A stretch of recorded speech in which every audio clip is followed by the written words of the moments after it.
खुलुमबाय बड'लेण्ड रादाब नायगिरि बयनिसिमबो फुंबिलिनि गोजोन हामलायथि बावहरबाय। दिनै 11 डिसेम्बर 2024 इं मायथाइनि सानसेनि फानजामुथियाव थानाय राशिफोरखौ फरायथिनो लाबाय।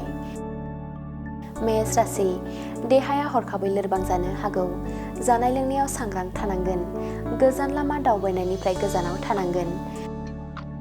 वृष राशि, गथ' गैयैफोरनि थाखाय गाहाम सान। मोजां रादाब फैनो हागौ। थांखिया जाफुंसार जागोन। मिथुन राशि, आखायाव मोजां खामानि फैगोन। थांखियाव सहैनो हागोन। साना गोजोनै बारलांगोन।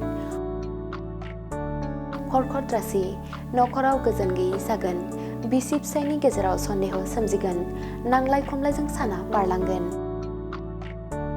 सिंह राशि, खैफोदा उन उन गिदिंफाबाय थागोन। जाब्रबथाय जानो हागौ। गोजान लामा दावबायनायनिफ्राय गोजानाव थानाया मोजां। कन्या राशि, मोजां सान। नखराव रंजाखांनायनि सम फैगोन। बिमा बिफानि साननायखौ जाफुंहोनो हागोन। तुला राशि, नाजानायनि मोजां फिथाइ मोनगोन। साननाय लुबैनाया मोगथां महर मोनगोन।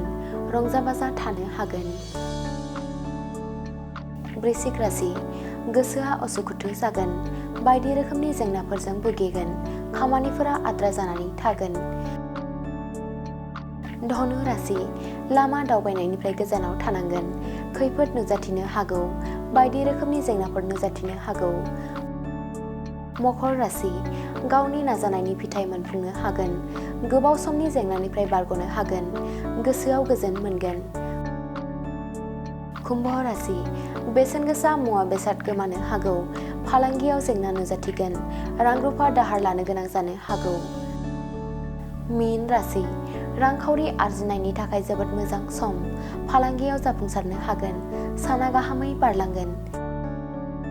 दिनैनि राशि फरायथिनाया एसेनोसै। बेजों लोगोसेनो दिनैनि साना बुहुमनि साफ्रोमबो सुबुंफोरनि थाखाय गाहाम जाथों बेखौ बड'लेण्ड रादाब नखरनि जानानै इसोरनि खाथियाव आरज गाबनाय थाबाय।